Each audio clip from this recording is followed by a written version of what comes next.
Hello friends, this is Horator, the ultimate voice of your horror narrator. आज का वाकया हमें जुनैद ने सराय आलमगीर से भेजा है। वो कहते हैं, अस्सलाम वालेकुम उस्मान, उम्मीद करता हूँ आप खैरियत से होंगे। मेरा नाम जुनैद है और मेरा ताल्लुक सराय आलमगीर से है। ये बात 1970 की दहाई के शुरुआती बरसों की है कि जब हमारे वालिदैन भी बच्चे हुआ करते थे।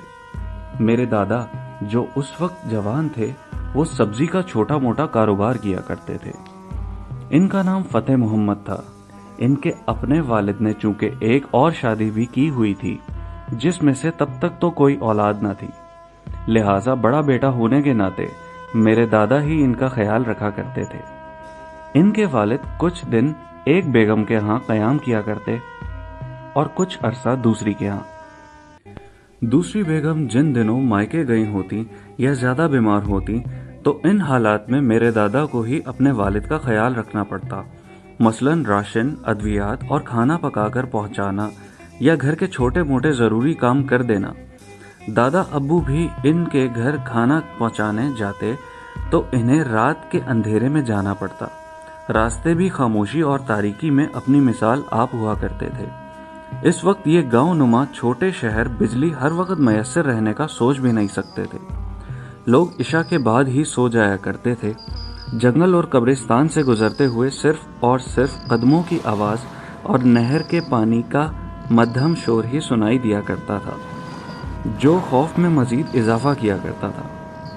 एक मर्तबा दादा जान हस्बे मामूल अपने वालिद को खाना देने जा रहे थे। इस रात वो मुख्तसर रास्ते की तलाश में अपनी पुरानी साइकिल को शहर के तवील तरीन कब्रिस्तान से गुजारने का सोचते हैं कि जहां ज़्यादा तादाद में लंबे और घने दरख्त जंगल का मंजर भी पेश करते थे।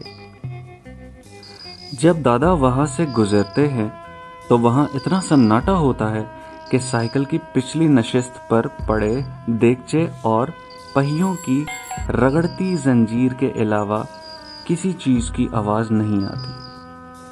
अचानक इन्हें इन सब के बीच मध्यम कदमों की आवाज़ सुनाई देने लगती है और वो साइकिल रोक देते हैं ताकि अंदाज़ा लगाया जा सके कि ये मेरा वहम था या हकीकत। आवाज़ उसी वक्त रुक जाती है और दादा फिर से आगे बढ़ने लग जाते हैं। इसके बाद जब भी दादा वहाँ से गुजरते इन्हें कभी वो आवाज़ आती और कभी नहीं। इस रात इन्हें वहाँ से गुजरते हुए घुंघरुओं की आवाज़ें भी आईं। अब इन्हें यकीन हो गया कि यहाँ मेरे अलावा और भी कोई मौजूद होता है। चनाचे अब इन्हें जिस दिन भी वहाँ से गुजरना होता वो कोशिश करते कि काम जल्दी ख़त्म करके खाना देने जाया करें और वहाँ वालिद साहब के साथ ही रात रहकर सुबह काम पर वहीं से जाया जाए। एक रात दादा ने रास्ता तब्दील किया, लेकिन वो मज़ीद तवील था। जब वो आधे रास्ते पर ही थे तो उन्हें अपने कानों में सरगोशी सुनाई दी।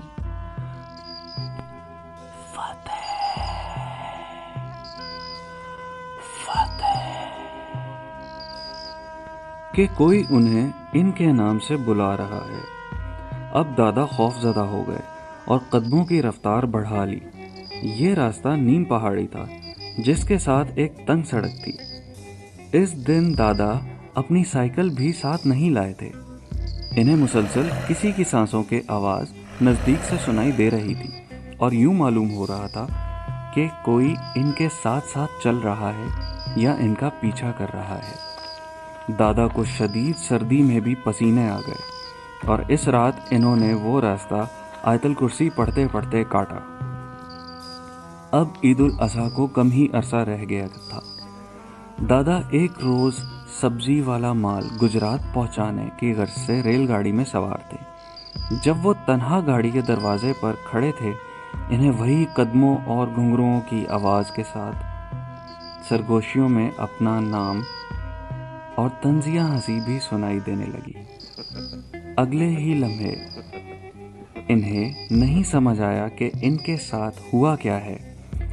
वो देखते हैं कि वो रेलगाड़ी से नीचे मट्टी पर गिर चुके हैं और इन्हें बस यही याद था कि दो बड़े हाथ इन्हें धक्का दे रहे हैं और वो बेहोश हो गए। आँख खुली तो वो अपने घर पर थे। اور انہیں یہ بتایا گیا جس چھوٹے بھائی کو ساتھ لے کر گئے تھے وہی انہیں گھر لائے۔ جب تک عید آئی دادا صحت یاب ہو چکے تھے اور اب انہیں قربانی کا گوشت کا سالن اپنے والد کو پہنچانا ہوتا تھا۔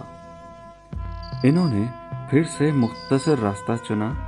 اس بار جب وہ وہاں سے گزرے تو انہیں کوئی آواز سنائی نہیں دی، لیکن جب وہ گھر پہنچے تو والد صاحب کے لیے جو گوشت کا سالن پکا کر لائے تھے وہ برتن میں موجود ہی نہیں تھا۔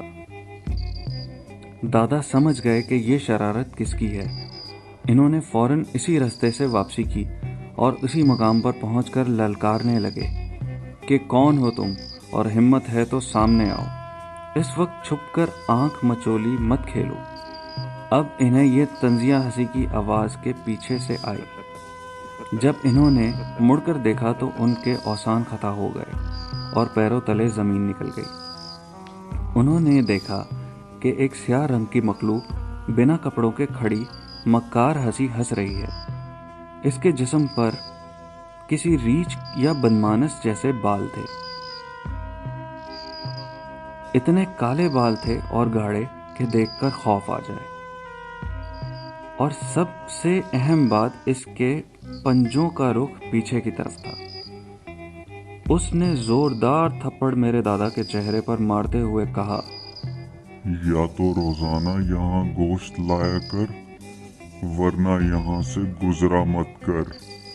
دادا قرآن کی بآواز بلند تلاوت کرتے کرتے بے ہوش ہو گئے۔ صبح وہیں ان کی آنکھ کھلی۔ جب واپس گھر آئے تو انہیں شدید بخار تھا اور گال پر 3 انگلیوں کے تھپڑ والے نشان تھے۔ اس واقعے کے بعد ان کے والد اپنی دوسری بیگم کے ساتھ دادا کے نزدیک ہی منتقل ہو گئے تاکہ آگے سے واقعات کو روکا جا سکے۔ میرے دادا اس کے بعد کافی عرصہ بیمار رہنے لگے، پھر صحت یاب ہو گئے۔ یہ واقعہ میری پھوپھی جان نے میرے گوش گزار کیا۔ امید ہے آپ کو اور سامعین کو یہ واقعہ دلچسپ لگا ہوگا۔ اللہ نگہبان۔